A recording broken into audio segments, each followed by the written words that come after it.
Hello, what's up and again mga boss? Welcome back dito sa aking YouTube channel, Naked Hill Breeder, yon. At ngayong araw pa lang mga boss ay babahagi ko sa inyo ang gamot na ginagamit ko dito sa aking munting manukan dahil nagkasakit ngayong ating mga stags, no?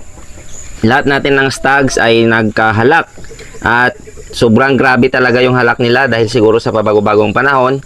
Dahil minsan umuulan dito tapos biglang iinit, tapos minsan sabay umiinit na umuulan. So kaya tinamaan ng sakit yung ating mga alaga. So yung mga gamot na ginagamit ko dito mga boss ay simple lang naman, no? Pero medyo may kamahalan din. Meron tayo dito ang L-Spec mga boss, no? Ito ay hindi ko nirekomenda mga boss, pero ito ay talagang ginagamit ko dito sa aking munting manukan. At yung paggamit naman nito, yung dosage nito ay 0.3 ml lamang through intramuscular. Iturok ito mga boss, no? Sa 3 araw na sunod-sunod. Bali, kung ngayong araw nagturok ko sa kaliwa, bukas sa kanan naman, tapos another day sa kaliwa naman. So ito yung paggamit nitong L-Spec mga boss, no? Intramuscular. And then meron tayo ditong Ambroxetil. Ito mga boss, ulitin ko, hindi ko ito nirekomenda. Ito ay kapawang ginagamit ko dito talaga sa aking munting manukan na subok ko na. Ang Ambroxetil naman ito mga boss ay ginagamit ko sa tubig. Binababad ko ito sa 1 litrong tubig, isang sachet, tapos binibigay ko sa ating mga alaga sa umaga pagtapos kumain para na mainom nila, no? And then pagka hapon, ang mga alauna, nagpapalit ako ng plain water. Sa 3 araw na sunod-sunod din mga boss, no? At tapos meron tayo ditong Amtil. Yung Amtil na to mga boss ay ginagamit ko rin ito araw-araw sa ating mga may sakit na halak na mga manok. Ang paggamit ko naman ito mga boss ay tuwing hapon. Binibigay ko ito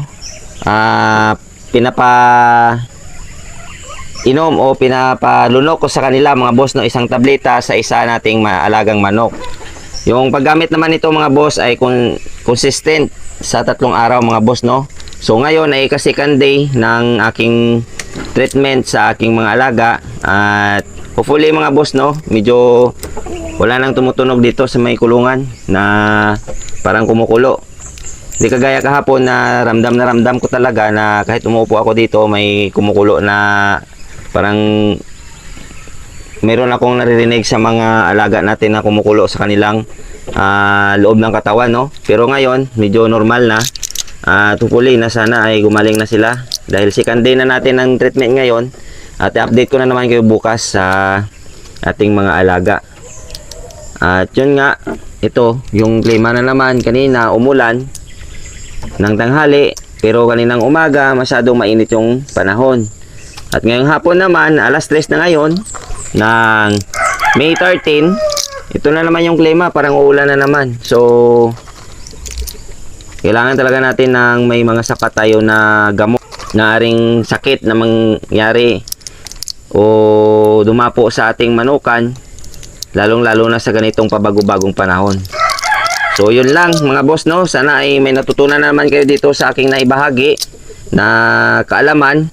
At kung nagustuhan nyo naman, dyan sa may baba, may sa pangalan ko mga boss, no, pa-subscribe, then lalabas doon yung notification bell, i-select mo, i-click mo yung bell, tapos may sumusunod doon, i-click mo lang din yung select all para na lagi kang updated sa mga susunod ko pa na i-update na mga videos o i-upload dito para ma-notify ka palagi at ikaw yung maunang maka-open sa aking mga i-upload pa na mga videos, no. So yun lang mga boss, no, lagi nating tatandaan na ang Naked Hill ay sports lamang. Huwag tayong mapakalulong sa sugal. Lagi nating unahin ang ating pamilya. Yun lang, maraming salamat and God bless ating lahat.